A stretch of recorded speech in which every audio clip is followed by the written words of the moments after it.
Jobs. Never dreamt of labor. Never dreamt of ever working a job.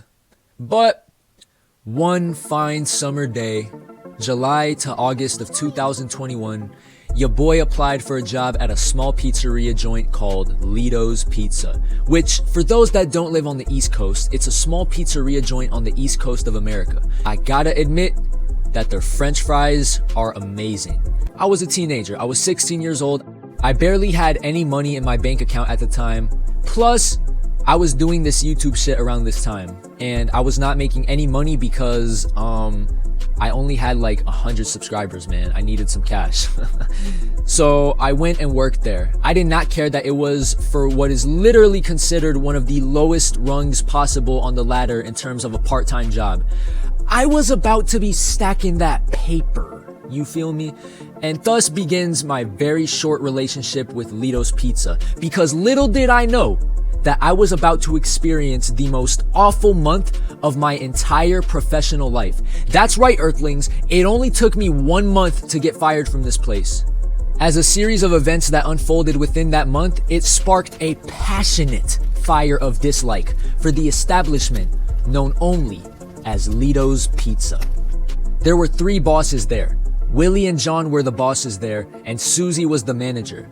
So, my first day on the job was in late July of 2021. They had me working the front counter, and to be honest, I enjoyed it. It really wasn't that hard. The people from the kitchen bring up the food. I bring the food up to the customers waiting at the front counter for it. I answered phone calls. I placed in orders for customers. I packaged up foods, blah, blah, blah, cashier stuff, basic front counter stuff. It was not bad at all. I enjoyed it a lot. So after that first day, I go, you know what? That wasn't so bad. This job might actually be worth working at. Boy, was I wrong. Because no later than a week after my first day, I get a text from one of the managers there. And she said, hey, I'm gonna need you to come in and do dishes today. Wait.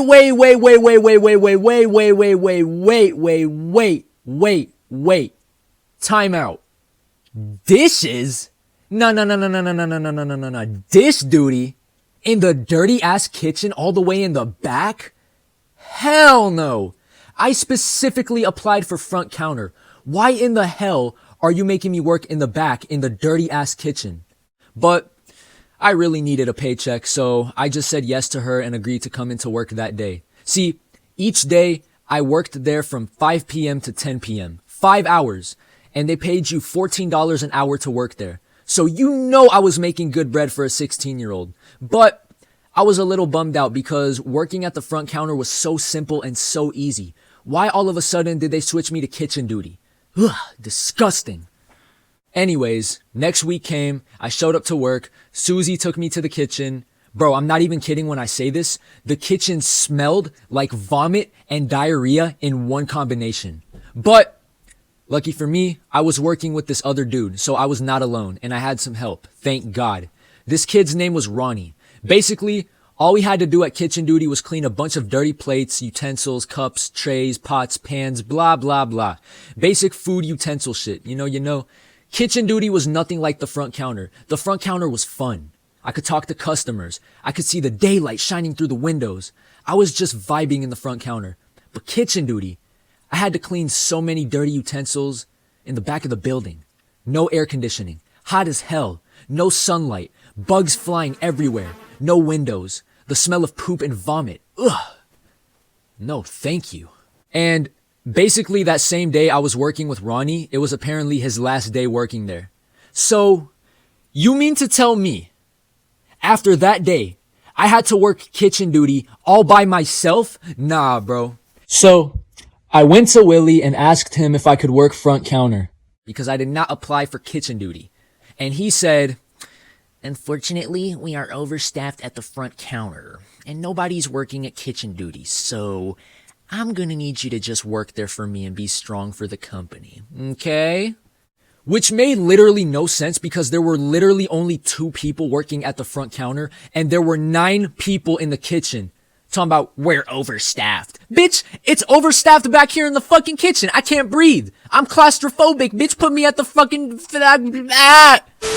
So yeah, after 5 hours of cleaning plates, ruining my clothes, and getting wet from the water spray and getting my hands dirty, I clocked out and went home feeling drained and exhausted.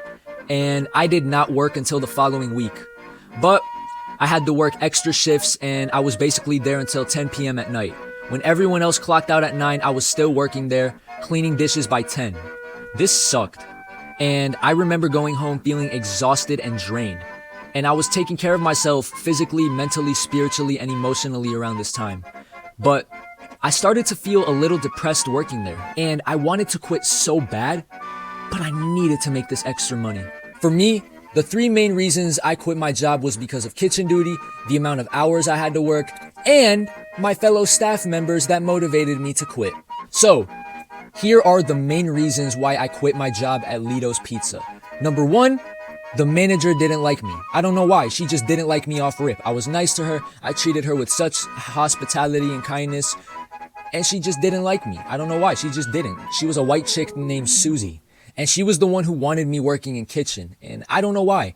I just got the vibe from her. She didn't like me. Number 2, I remember all of the white people and all of the Americans worked at the front counter. And guess who were the only types of people working in the kitchen? You guessed it, minorities. That's right. Not a single white person in this kitchen. I swear to God. The kitchen was filled with Hispanics, black people, Asians, you name it. You know what I mean? Mostly Hispanic though. There was not a single white person in this kitchen. For those that don't know, I come from a South American background, and on the job application, I had to fill in what ethnicity I was, and I put Hispanic. So that probably explained why they did not want me working at the front desk. That explained why they threw me in the back of that dirty ass kitchen with all of my people all of a sudden. We did not deserve this. So the people who ran this business were not only rude, but they were racist. And don't tell me that they weren't, because it's not a coincidence that the only people working up front at the front desk were white people. And the only people working in the kitchen were minorities. Not a single minority worked at the front desk. And I would basically speak a lot of Spanish with them, and we would crack jokes and talk shit in Spanish about all the white people that worked at this facility. It's so cosmetic because SpongeBob made working at a restaurant look so much fun, but this was just ass. This was low-key depressing. A lot of the staff members at the front desk did not fuck with me. I remember once I was carrying a bunch of plates and cups and I was walking to the front counter and the kitchen floor was super slippery. And I remember I slipped and fell and dropped all of the plates and cups. And some of them broke. And I remember looking like a damn idiot. And the Hispanics helped me out cause I'm one of them. But the front counter motherfuckers just saw me, shook their heads, and laughed at me, not even making an effort to help me. I just don't understand why they didn't keep me at front counter. It was much simpler and less stressful. Not only was kitchen duty dirty, there were bugs, flies, cockroaches in the goddamn sink area, and I would have to spray those motherfuckers to get the fuck. So, all of this shit was not gonna cut it for me. No amount of meditation or nature was gonna help me get through this fuck-ass job. So, what did I do? I came into work high as fuck every time from that point forward. I would spark a blunt and then go into work high as hell cause I could not get through this job sober. But the final straw that made me say, fuck this job, I quit, was none other than a time in late August. Kitchen duty again. I was working kitchen duty high as fuck and I was cleaning the dishes until I felt something furry along my feet. I looked, it was a fucking rat. I freaked out and I tried stomping that motherfucker. And it just ran right back into the rat hole in the wall. So my question is, what the fuck are rats doing in this restaurant? Nah, bro, nah. I was not about to be the main character for Ratatouille 2, cause that's where this was going if I kept working there. That was the last shift I ever went to. I called out every shift after that, and then, long story short, they took me off the schedule. So, That's technically how I got fired from Lito's Pizza. So, yeah, I got fired from Lito's Pizza. Fuck a job. Fuck Lito's Pizza. Work for yourself. Be your own boss. I'll kill myself before I work a 9 to 5 again.